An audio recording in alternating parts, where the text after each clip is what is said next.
This is Whiskey Whereabouts. I'm Tim, and I have some whiskey releases from some of the big names in independent bottling of Scotch whiskeys. And if you're not familiar with independent bottlings and don't really understand the difference, don't worry, I'm going to walk through that so that we can talk about some of the big changes coming to this sort of world of independent bottling and Scotch whiskey. This market may look very, very different in the not-so-distant future. My whiskey journey has taken me to Scotland and back. I've explored whiskey education, tastings, and distilleries from Islay to Speyside.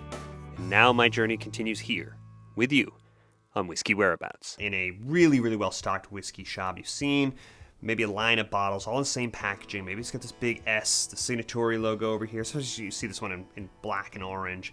The Gordon MacPhail, this logo, you see this in different colors, but maybe you see a line and then the packaging's the same, but the name of the distillery is different. And that is because what you're looking at is an independently bottled offering of that spirit from that distillery. And it definitely wasn't bottled by the distillery listed, but it is the spirit from that distillery. It just may also not have even been matured by the distillery. The independent bottler may have matured the whiskey as well. There's a lot of whiskey to keep track of, especially in a well-stocked shop. It's overwhelming. Why, when I have to keep track of all these official releases, am I now worrying about these independent sort of alternatives? And there's different reasons why these types of alternatives are appealing, right? The first of these is when you have a whiskey that isn't particularly well presented.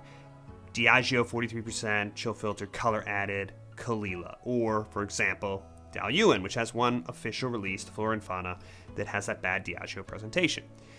Here, I have a Daluaine that Signatory has bottled. It's a single hogshead, so there's less than 300 bottles of this. And it's 46%, it's non-color added, and it's non-chill filtered. So I'm getting to experience the whiskey in a proper presentation, right? Daluaine and this next bottle I have from a different independent bottler, Cadenhead, is an example of a whiskey I might be seeking out an independent bottling of because it's a whiskey that doesn't have much in the way of official bottlings like this Glen Talkers. It's a Speyside distillery, goes mostly into blends. This is the case with Daluaine.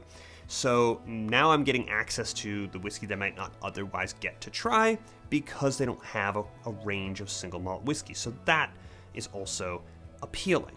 There's other reasons, but I can think of, for example, an unusual presentation of a whiskey. Not too long ago on the channel, I did a tasting comparing Tamdhu 12 year to an independently bottled Tamdhu that was matured in bourbon casks. All the official releases from Tamdhu are in Oloroso sherry casks. So what is Tamdhu like matured in this different alternative presentation? So we're getting to have a different sort of version of a whiskey that we wouldn't otherwise get from the official distillery. Take, for example, this Signatory Daluaine, which I bought because it was a pretty reasonable value. It was about $65, well presented, 46%, no color added, non-chill filtered. That sets it apart.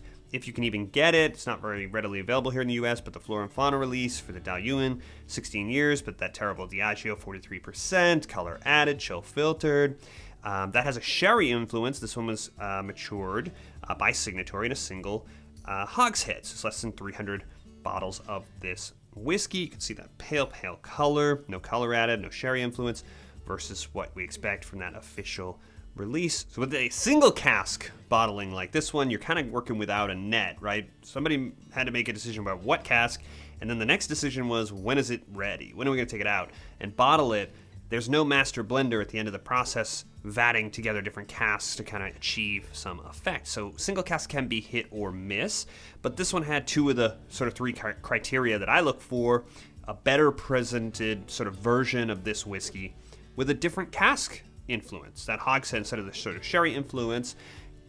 Fun to compare, right? And so this whiskey, on the nose, it's a little earthy. There's sweetness, it's honey, there's some cinnamon spice, there's something floral. There is a sweetness running throughout on the palate. It's like cherry Coke, buttery on the palate, nice round mouthfeel with that ABV. It's a little hot on the finish. Not really for the rest of the stages. Can still kind of feel some warmth in my chest. Black pepper spice. Cinnamon. You know, the cinnamon spice I associate with the sherry. There's really not the rest of the sort of sherry, but there's that cinnamon, that honey again, sweet. This is, you know, perfectly nice dram on its own that was reasonably priced when I bought it. But it's fun in that I can also sort of compare this, right, to the official, the sort of Flora and Fauna release. It's a little bit older but poorly presented. That one has that sherry influence. I think of it as orange, peach. I do think that it has that through line with that sort of almost cherry Coke kind of flavor on the palate. I think sherry sweetness, definitely, with some tartness probably on the finish of the normal release, the official release. So here you're seeing, you're experiencing the whiskey that's a little bit better presented, and you're seeing what influence the different cask is going to have and not have, and what actually does follow through from the spirit. So now that we understand what we're dealing with, let's talk about some of the big name sort of independent bottlers and where they are heading. And none more significant in terms of course correction than Gordon MacPhail. A very big name in this space. You'll see this logo all over the place. Gordon MacPhail was founded in 1895, and they sort of pioneered really long sort of aging of this whiskey. And they announced that this year, in 2024, they would cease purchasing spirit from distilleries for purposes of independently bottling it. They're not going to independently bottle anymore. This is going to take some time before we see it manifest on the shelves because Scotch whiskey takes time to age, and we're probably talking about somewhere over the next 10 years before the whiskey that's already in their warehouses aging runs out, and we're not going to have any more Gordon MacPhail releases. Why are they doing this? Well, they're doing this because if you sort of look online, you know, some representatives from Gordon MacPhail giving interviews and things, and they're talking about a tightening of supply for new make spirit. There is less on the market to buy. There's also more releases from some of the distilleries that previously didn't release anything. So there are some small releases from a lot of the different distilleries. So the need to fill that void is less, and the supply is also less. So what are they doing instead? Well, they bought Benromach in 1993, and Benromach is the sort of old school Speyside distillery. But they didn't stop there. They've also opened a new modern distillery called the Cairn. They did that 2 years ago in 2022. So Gordon MacPhail is pivoting from being an independent bottler of spirit produced at other distilleries to the parent company of multiple distilleries, thereby ensuring that they have plenty of whiskey to bottle themselves. What about Signatory, who bottled my Daluaine? They're much younger. They were formed in 1988, and they do a lot of single cask bottlings, like this one. What are they doing different? It's not brand new, but they bought Edredauer years ago, 20 years ago. A distillery that puts out two sort of brands, two lines of whiskey, the unpeated Edredauer and the peated Balakan. I don't have any Douglas Lang or Hunter Lang bottles on hand at the moment. Douglas Lang primarily bottles blended malt, and Hunter Lang primarily bottles single malt, except Hunter Lang opened a distillery on Islay called Ardnahoe, which has now been in the game long enough that they have their inaugural release on the market. Douglas Lang, they bought the Strathearn distillery in 2019, and they've been developing another distillery in Glasgow. One name comes up all the time. It comes up either right on the label or whenever you see a bottling that has unidentified Islay whiskey. We usually expect that it is Caol Ila. And just like that Daluaine that I was talking about at the beginning, Caol Ila is a Diageo whiskey from Islay, peated whiskey. It's fantastic sort of whiskey that has a mediocre presentation. It's official bottling, the Caol Ila 12-year, that bad Diageo, 43%, chill filtered, color added presentation. For what you're getting, it's a little overpriced. It's not sort of up to as good as that that spirit is, that whiskey can be. So most of us seek out these independent bottled versions of Caol Ila, and they make so much Caol Ila. They make 6.5 million liters per year, so there's a lot of it to go around, which is why oftentimes, not always, when you see an unidentified bottling of an Islay whiskey, if you had to bet, the smart bet would be bet that it is, in fact, Caol Ila. But Diageo, it is rumored, and this rumor has been going around since last summer, is not going to be making Caol Ila available for purchase by independent bottlers at some point. And I don't know that this is official. This was the rumor that was going around.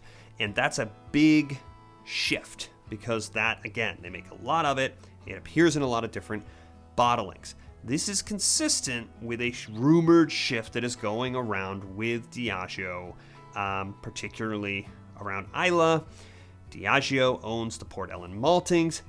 The Port Ellen maltings supply, maybe not all, but some of the malt needs for all of the distilleries on Islay except Bruichladdich. And it is rumored that that is going to end as well, that only the Diageo distilleries on Islay, of which there are now 3, would use that malt, leaving the other distilleries to source their malt elsewhere. So in keeping with what I was talking about earlier, with the Gordon MacPhail shift, things not being available. There's not as much supply. And if Caol Ila is no longer available on the sort of independent sort of bottling marketplace, that's a major, major component of a lot of these whiskeys.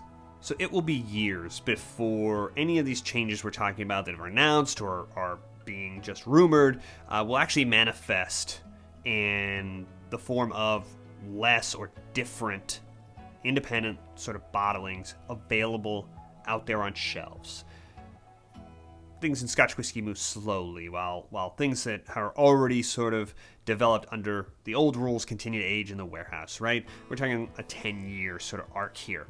But it does appear that the bigger independent bottlers are positioning themselves maybe to diversify, maybe in anticipation of these changes, whereby they are acquiring, developing, founding distilleries, ensuring long-term that they're going to have access to spirit so that they can bottle and continue to put out releases. And so it will be a loss if we don't have independent bottlers who are experimenting more and going for those better releases, if we are limited only to official releases, especially when some of the distilleries and their parent companies are stubbornly maintaining the sort of lesser sort of presentations. But only time will tell what is going to take its place.